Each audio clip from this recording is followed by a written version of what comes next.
I warned you about this story. I don't even understand why this is an issue. The North Carolina bathroom stuff we had been talking about earlier in the week, because we were laughing about it. We were laughing about it, but Kane, I'm wondering if we should laugh at it anymore, because it continues to just get worse. It's kind of getting serious now. It's like, I mean, it's really it's turning into something. You know what I mean? Because there are so many, like, in different states and different cities, like in Houston, they had this big issue as well.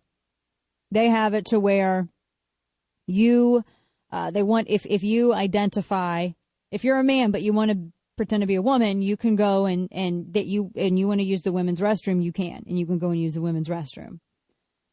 And it's a big enough deal. And I mean, honestly, I don't want any TMI, but like, really, when you use a public restroom, you don't live in it.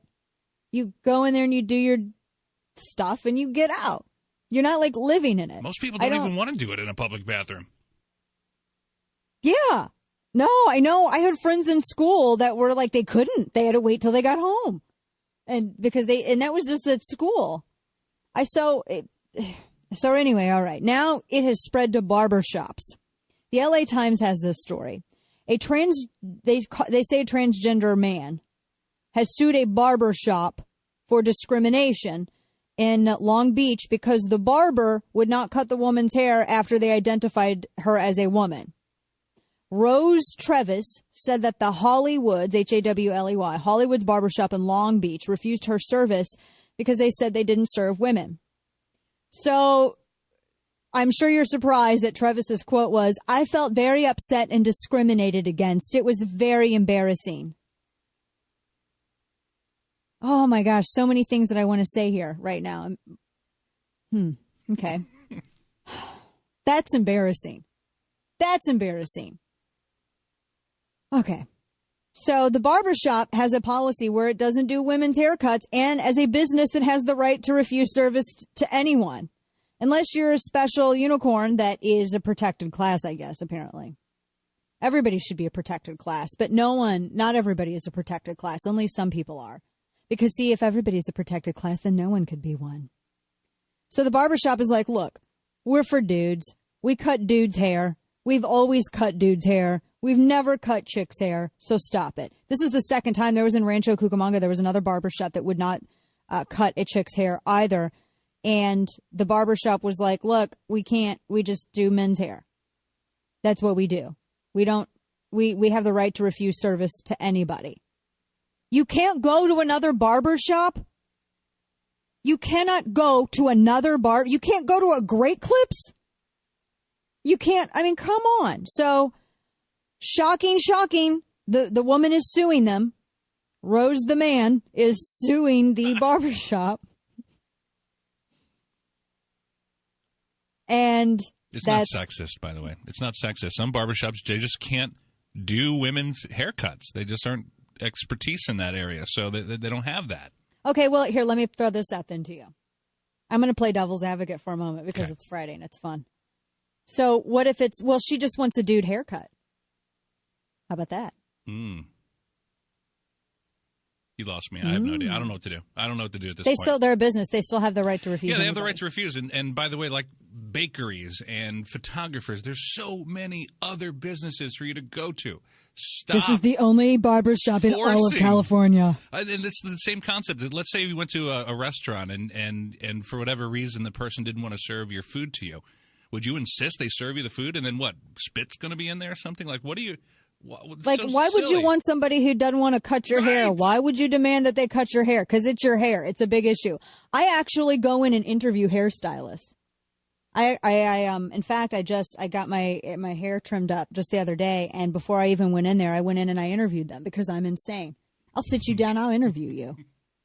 Why would you want to go to somebody that don't want to cut your hair? Why would you want to do? It's your hair. You know, that's like your thing. Why would you do that? So anyway, this chick wanted to go in and have Hollywoods, the barbershop, cut their hair. And it's not like they have a couple of different shops. And it's not like these are like younger dudes. It's a barbershop and shaving parlor. And according to their website, they also serve Pabst Blue Ribbon. And these are like younger dudes, right? So they're just like, we just don't, it's a business and they can they can do whatever they want. But no. Nope. Then if you don't do it, then it's if a business that doesn't exist anymore. No shirt, no. What if I identify as a shoeless person and I want to go into a business that says no shirt, no shoes, no service? What if I want to be like, I identify as not having shoes. I'm a protected class. You have to honor that, and you must serve me. When you require that someone service you, and they don't have a choice. What's that called? Oh, wait a minute. I forgot. What's that called? Oh, that's right. We had a big war over it, didn't we? Slavery. It's called slavery. Oh, and then there are the people out there like, Dana, we just don't agree. I just completely disagree with you that that's slavery. I think it's so ignorant that you compare it to that. It's so bad. Well, that's what it is. If the truth hurts you, then that's too bad. You don't get an exemption from the truth. You don't get an exemption from reality. We all have to live in it together. But so we're at the point now where you have people that want to have the government force you to work for them. That's what this is. Let's peel everything else away. We have people that are now getting the state to force you to work for them. That's slavery. That is slavery. Whether or not you can disagree with it, but that doesn't make it not true. It's slavery. If I went right now and said, Kane, I need you to wash my windows, I'm a protected class. And if you don't want to do it, I'm going to call Uncle Sam and he's going to make you do it. He's going to put you in jail. He's going to force you to do it. You don't have a choice. That's slavery. Yeah. I'm enslaving him to me and forcing him to work. Do people not get this? Good night. I mean, for crying out loud.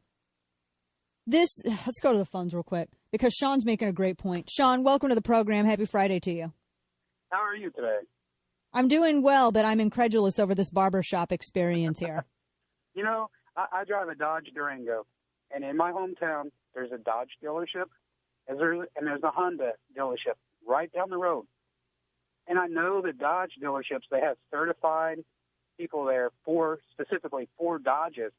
But, I mean, is that to say that now I should take mine to the Honda dealership and say, look, I know you guys are only certified to work on the Honda, but I have a Dodge, and you're going to change my oil, and you're going to change my tires, and if you don't like it, I'm taking you to court.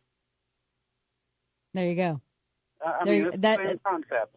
It is the same concept. I'm going to enslave you to me, and you must service me even though you're a completely different dealer. Exactly. Yeah, I mean, I've had this argument with people at work about the whole cake and making a cake for the whole gay thing. And you can't force somebody. If you open up your business, you have every right. You know, the no shoes, no shirt, no service, that is not your only restriction that keeps you from walking in that business. You know, I can walk in Walmart. If the manager doesn't like me, he could tell me to leave. Right. Exactly. I mean, and that's what a lot of people don't understand. They think that,